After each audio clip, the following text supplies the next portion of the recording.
చాలా అనిపించింది. అందుకని గవర్నర్ గారికి మేము అందరం వచ్చి ఆయన తాలూకా భద్రత మీద ఆందోళన వ్యక్తం చేస్తూ ఇలాంటి సెక్యూరిటీ ల్యాబ్సెస్ ఉన్నాయి, ప్రభుత్వం వాంటెడ్లీ చేయాలని, ఆయన్ని ఇబ్బంది పెట్టాలని, ఆయనకి ఉన్న సందర్భంలో ఆయన రక్షణ కల్పించి ఇలాంటివి మళ్ళీ పునరావృతం కాకుండా చట్టాన్ని చేతిలో తీసుకోకుండా చట్టం దాని పని చేసుకునేటట్లు ఎవరికి ఇవ్వాల్సిన భద్రతను వాళ్ళకి ఇస్తూ కార్యక్రమం చేయాలని గవర్నర్ గారిని మేము ఇప్పుడు మీ అందరం కూడా డెలిగేషన్కి వెళ్ళి ఆయన రిక్వెస్ట్ చేయడం జరిగింది.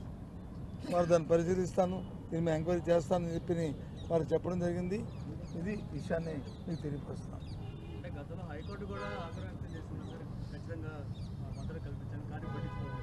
అదే ఇది ఎవరో వ్యక్తిగతంగా ఇచ్చింది కాదు. మాజీ ముఖ్యమంత్రిగా ఆయనకి అది వర్చువల్గా ఆయనకి ఆటోమేటిక్గా అది వస్తుంది. జెడ్+2ది మాజీ ముఖ్యమంత్రి గారికి ఆటోమేటిక్గా వస్తుంది. దాన్ని కూడా నిన్న రోజు విత్డ్రా చేయమంటే అసలు అర్థం అవ్వట్లేదు మాకు. ఎప్పుడు కూడా చూడలేదు ఈ వ్యవస్థలో. ఇంతకుముందు కూడా మేము మాజీ ముఖ్యమంత్రిగా, ఇప్పుడున్న ముఖ్యమంత్రి గారు మాజీ ముఖ్యమంత్రి కదా, ఆయనకున్న 5 సంవత్సరాలు ఎక్కడైనా ఇలాంటి సందర్భం ఎక్కడైనా వచ్చిందా? ఎప్పుడైనా చేశామా? ఎప్పుడైనా జరిగిందా? ఏంటిది? పూర్తిగా కూడా ప్రభుత్వం ఏకపక్షంగా ఈ కార్యక్రమం చేస్తూ వారిని ఇబ్బంది పెట్టాలని, మరి భగవంతుడి గారి వెనకాల ఉన్న లోపా గారిగా వాళ్ళ తాలూకా దురుద్దేశాలు ఏంటనేది చేస్తూ దాన్ని ముందుగా మేము ఫోర్కాస్ట్ చేసి రాబోయే కాలం లాంటి అవాంఛ ఏ విధమైన సంఘటనలు జరగకుండా పెట్టు ఆయన భద్రత మీద మేము ఆందోళన వ్యక్తపరుస్తున్నాం. ఎన్నికల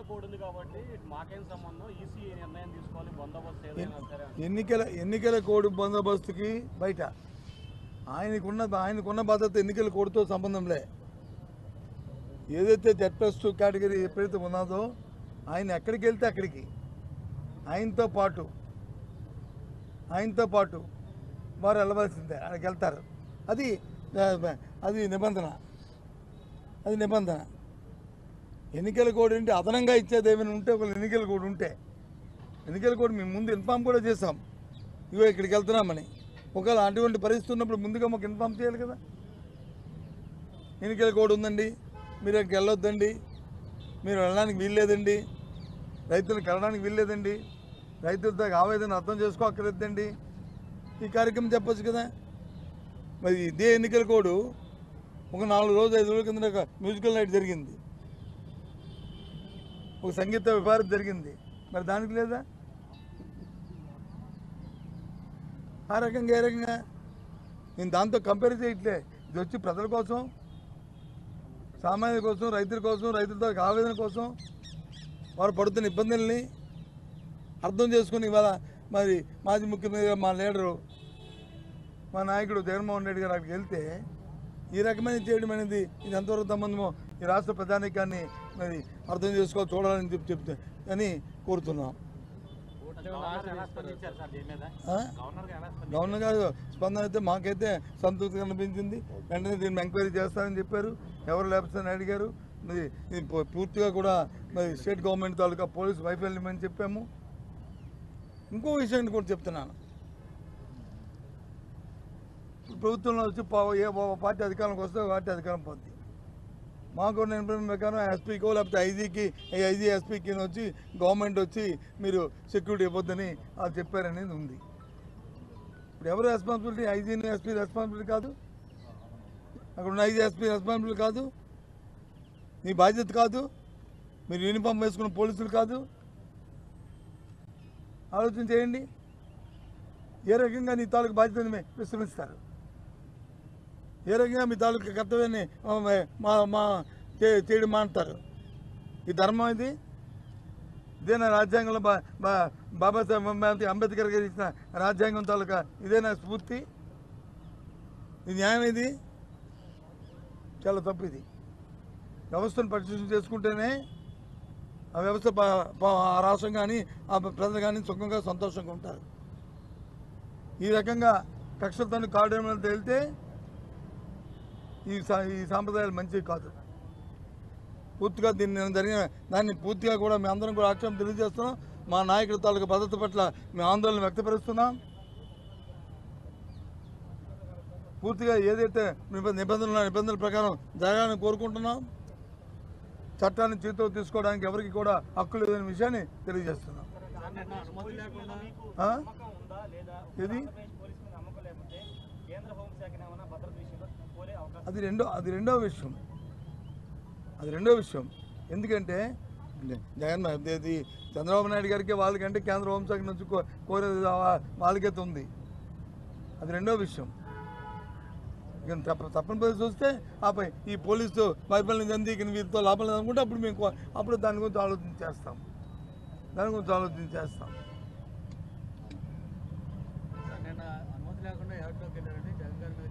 అదే అంటున్నాను, అనుమతి లేకుండా యాడ్లోకి వెళ్ళారని అని చెప్పినప్పుడు ముందు రోజే మేము వచ్చి ఇన్ఫామ్ చేసినప్పుడు మాకు ఇన్ఫామ్ చేయాలి కదా. మీరు రావడానికి వీల్లేదు, ఇక్కడ ఇంట్లోంచి కదలడానికి వీల్లేదు అని చెప్పాలి కదా. ఎవరికి చెప్పారు? మేము చెప్పాం, మేము ఇన్ఫామ్ చేసాం పలానా దగ్గరికి వెళ్తున్నామని చెప్పి. ఆ సెక్యూరిటీ ఆఫీసర్లు ఇన్ఫామ్ చేశారు వెళ్తున్నారని చెప్పి. ఇదేమి ఎలక్షన్ క్యాంపెయినింగ్ కాదు కదా. ఇదేమి ఎవరికి ప్రజలకు ఓటేయమని చెప్పింది వెళ్తుంది కాదు కదా. మేము ఓ పార్టీకి ఓటేయమని చెప్పింది కాదు కదా. మేము వెళ్తుంది ప్రజలు ఆ రైతులు పడుతున్న ఇబ్బందుల్ని, రైతులు పడుతున్న కష్టాన్ని, సుమారు 20,000 రూపాయలున్న ధర మరి 11,000, 12,000 రూపాయలు అయిపోతే రైతు మరి కుంగిపోతుంటే వాళ్ళ ఆవేదనని అర్థం చేసుకోవడానికి వెళ్ళిన పరిస్థితి.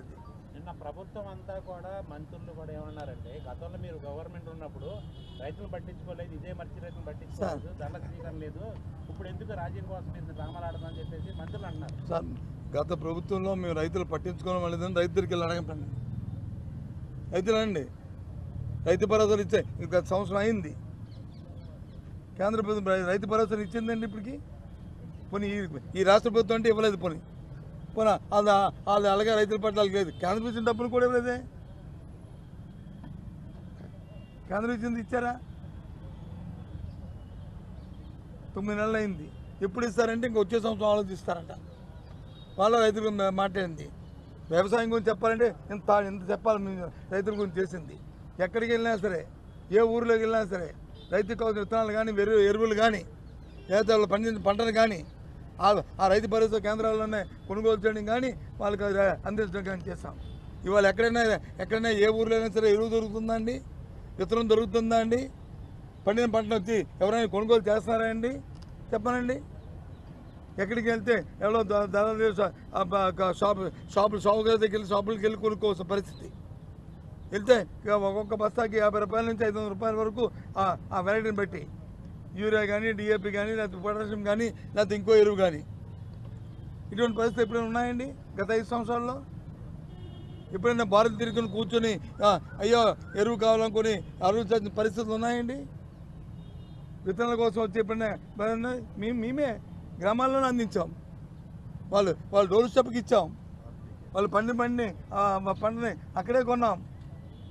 వెళ్ళమండి ప్రతి ఊరికిను ఎక్కడ ఎంత అందంగా ఆర్బీకేలు ఉన్నాయో క్యూఎస్కులు పెట్టి ఏ రకంగా వాళ్ళకి రేట్లు పెట్టి ఇచ్చామో ఇప్పుడు ఎక్కడున్నాయండి? సరే, మీ విధానం ఇది. మీకు ఆర్బీకేలు వద్దు, మీకు ఇవ్వక్కర్లేదు, మీరు వచ్చి మేము ఊరిలో ఇవ్వము, మేము వచ్చి ఎక్కడైతే డీలర్స్ ఉన్నాం డీలర్స్ దగ్గర కొనిపిస్తే అది మీ విధానం, మాకు అభ్యంతరలే. ఈ ప్రభుత్వం ఏ విధానం తీసుకున్నప్పటికీ కూడా అల్టిమేట్గా దానికి రైతులకి ప్రజలకి ఇబ్బంది కలగకూడదు. ఆ విధానం వల్ల అది కార్యక్రమం మేము తీసుకున్న విధానం అది. కానీ ఏంటి మళ్ళీ పైపెచ్చు వాళ్ళు మంత్రులు చెప్తారు వాళ్ళకి మైకుల్లో వాళ్ళు చెప్తారు. చెప్పిందని వచ్చి ఇందులో 3-4 ఉన్నాయి, వాళ్ళు దాన్ని వచ్చి ఆడిస్తారు. అదే నిజమని చెప్పి నమ్మించడానికి ప్రయత్నం చేస్తారు. కానీ నిజంగా వాడికి ఇబ్బంది ఉంటే వాడు తెలుస్తుంది కదండి, చెప్తారు కదా. చెప్పడా? నేను కూడా చూస్తాను రాత్రి టీవీలో. ఎదురుదాడి చేయడానికి ఏముంది? రాజకీయాలు ఎదురుదాడి చేయడం అనేది అది సాహసం. అది దాన్ని చూడడానికి ఏముంది? వాళ్ళ అభిప్రాయం చెప్తారు, మా అభిప్రాయం చెప్పాం, పడుతున్న బాధని చెప్పాం, రైతు కష్టాన్ని చెప్పాం. అంతకుముందు విద్యుత్ ఛార్జీలు తగ్గించన్నారు, పెంచమని చెప్పారు. ట్రోప్ ఛార్జీలు అని చెప్పి విద్యుత్ ఛార్జీలు పెంచారు. ఆ విషయాన్ని ప్రజల ముందు చెప్పాం, నేను రైతులు చెప్పాం. ఇవాళ వచ్చి ఆ ఫీజు రీయింబర్స్మెంట్ నేను చూశాను పేపర్లోను. రాత్రి సెమిస్టర్ ప్రకారం ఇస్తున్నారు, ఓకే, వాళ్ళ విధానం అది ఫైన్. కానీ 4,000 రూపాయలు 4,000 కోట్లు బాకీ ఎక్కడుందండి? 4,000 కోట్లు బాకీ ఎందుకండి అంత పచ్చి అబద్ధాలు చెప్పనండి. గత డిసెంబర్ నెలలో అనాపైతో సహా విద్యార్థులకు ఇవ్వాల్సి వచ్చిన అంత బకాయిలు, అన్ని ఫీజు బకాయిలు అన్నింటినీ కూడా గత ప్రభుత్వంలో తీర్చిన మీద మాట వాస్తవం వాస్తవం వాస్తవం. ఆ తర్వాత మళ్ళీ ఫిబ్రవరి నెలలో మళ్ళీ 2వ త్రైమాసికం ఇద్దాం అనుకున్నప్పటికీ ఎన్నికల నేపథ్యం వచ్చింది, నోటిఫికేషన్ వచ్చింది, ఇంక ఇవ్వలేకపోయాము. అది పెండింగ్ ఉంది. దాని తర్వాత ఎన్నికలు వచ్చాయి, అది పెండింగ్ ఉంది. ఆ తర్వాత ఈ ప్రభుత్వం వచ్చిన దగ్గర నుంచి ఇవ్వడం మానేసింది. అంటే తగ్గితే సంవత్సరం పాటు ఫీజు రీయింబర్స్మెంట్ ఇవ్వలేదు. అందుకని బకాయిలు పెరిగాయి. మొన్నటి రోజున ఇచ్చింది ఎప్పుడు ఏది ఇచ్చారు? ఈ ప్రభుత్వం వచ్చిన తర్వాత మే తర్వాత వచ్చిన ఏదైతే క్వార్టర్ ఉందో ఆ క్వార్టర్ ఉంది రిలీజ్ చేశారు. అంటే ఇంకా 3 క్వార్టర్లు మిగిలి ఉన్నాయి కదా. దానికి వచ్చి 4,000 అబద్ధాలు ఎందుకండి? ఈ వాస్తవాలు ఇవి. కాబట్టి నిజాలు మాట్లాడుకొని ప్రజలకు ఏం కావాలో ఆలోచన చేసుకుని చేయడం మంచిది. ఏమైనప్పటికీ ఇవాళ అంశం ఏంటంటే మా నాయకుడి తాలూకా పద్ధతికి మీద మాకు ఆందోళన ఉంది. ఆ ఆందోళన గవర్నర్ గారి దృష్టికి తీసుకొచ్చాం. వాంటెడ్లీ ఈ ప్రభుత్వం అవి ఇతర చేసి నిన్నటి రోజున జరిగిన పరిణామాలు చేసి ఇబ్బందులు పెట్టాలనే పరిస్థితిని కల్పిస్తుంది. మాకు ఆయన భద్రత మీద మాకు అంత కాబట్టి దాని మీద కొనడానికి వచ్చాం.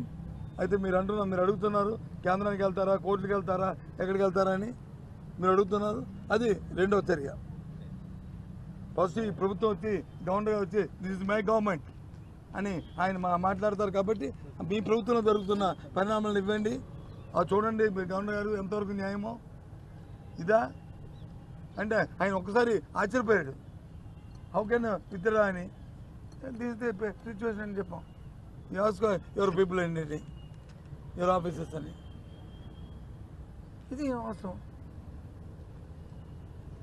కాబట్టి ఈ విషయాన్ని మీ ద్వారా రాష్ట్ర ప్రధానికి కూడా తెలియజేస్తున్నాం. ఈ రాష్ట్రం తాలూకా పరిపాలన ఏ విధంగా ఉందో ఆలోచన చూడమని చెప్తున్నాం. ఏ విధంగా కక్షపూర్తిగా చేస్తున్నారో చెప్తున్నాం. ఇలాంటి చర్యలు మళ్ళీ మంచిది కాదు, పునరావృతం కాకూడదు అనేది కోరుకుంటున్నాం. మా నాయకుడి తాలూకా పద్ధతికి పూర్తి భరోసాని ఇవ్వాల్సిందని గవర్నర్ గారి ద్వారా ప్రభుత్వాన్ని కోరాం.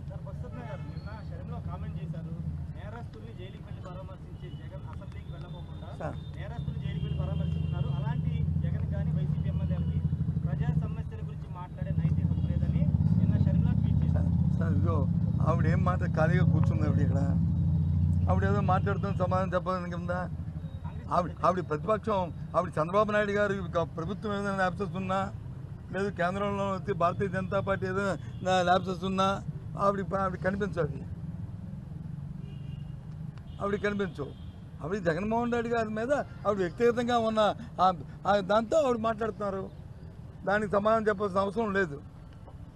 ఒక రాజకీయ పార్టీ పాలసీ మేము మాట్లాడితే పాలసీస్ మేము మాట్లాడతాం. వ్యక్తిగతంగా మాట్లాడిన దానికి వ్యక్తిగతంగా ఎలా మాట్లాడతాం? కాబట్టి దానికి సమాధానాలు ఉండవు. పాలసీ మీద మాట్లాడితే పాలసీ. కాంగ్రెస్ పార్టీ అయితే కాంగ్రెస్ పార్టీ సిద్ధాంతం ఏంటి? కాంగ్రెస్ పార్టీ ఆలోచన ఏంటి? కాంగ్రెస్ పార్టీ విధానం ఏంటి?